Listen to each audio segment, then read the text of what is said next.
Quand on voit un drone fendre l'air, ça a l'air super simple, n'est-ce pas? Mais en réalité, ce n'est pas juste de la technologie, c'est un véritable numéro d'équilibriste à très haute vitesse. Une danse délicate avec la gravité qui se rejoue des centaines de fois par seconde. C'est une question qui paraît toute bête, mais la réponse, eh bien, elle est bien plus intéressante qu'on ne le pense. C'est un mélange fascinant de physique, d'informatique et d'ingénierie pure.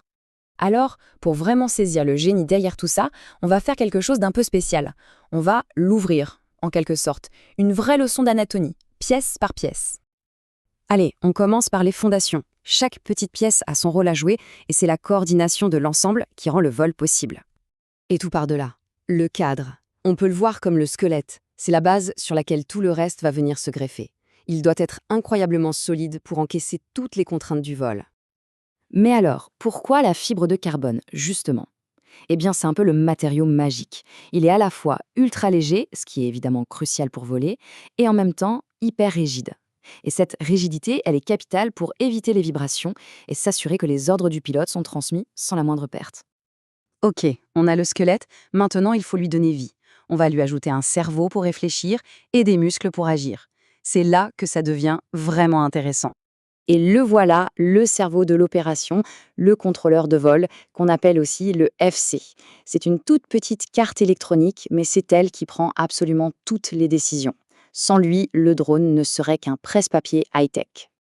Et tout ça, ça va à une vitesse mais hallucinante. À l'intérieur, il y a un gyroscope et un accéléromètre qui détectent le moindre petit mouvement, la moindre inclinaison. Le microprocesseur, lui, il analyse ça et fait des milliers de calculs à la seconde pour corriger la trajectoire. Son unique but dans la vie, que le drone reste stable quoi qu'il arrive. Bon, un cerveau c'est bien beau, mais s'il n'y a personne pour exécuter les ordres, ça ne sert pas à grand-chose.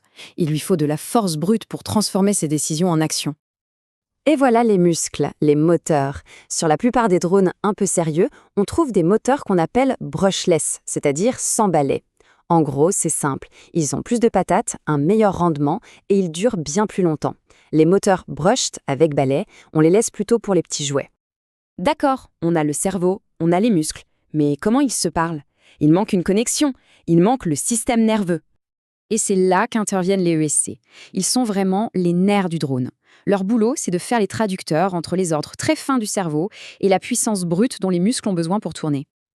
Alors, pour faire simple, le contrôleur de vol envoie un tout petit signal, du genre « Hey, moteur numéro 3, mets-toi à 70% de puissance ».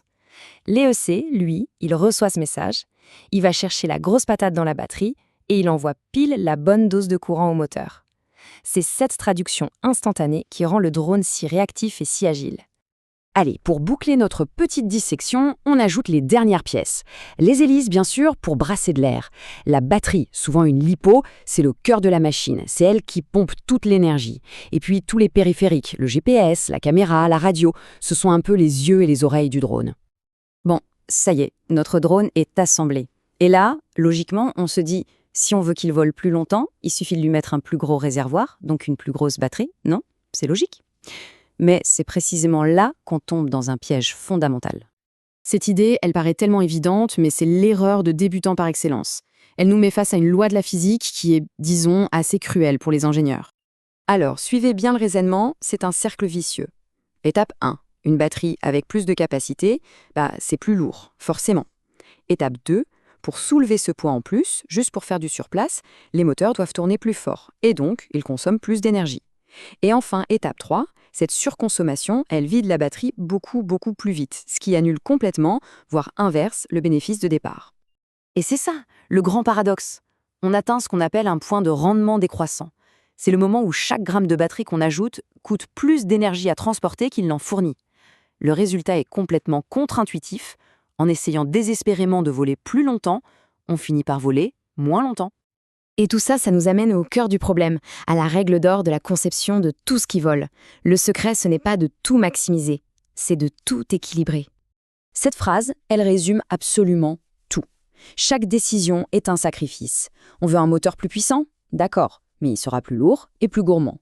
Un châssis plus costaud? Pareil, plus lourd. C'est une histoire de balance, un équilibre permanent et délicat entre le poids, la puissance et l'endurance. Du coup, la grande question qui reste, c'est si chaque gramme compte, si tout est une histoire de compromis, d'où viendra la prochaine révolution pour l'autonomie? Est-ce que ce sera des batteries radicalement plus légères, des moteurs incroyablement plus efficaces, ou peut-être une conception aérodynamique complètement nouvelle? Le défi est immense.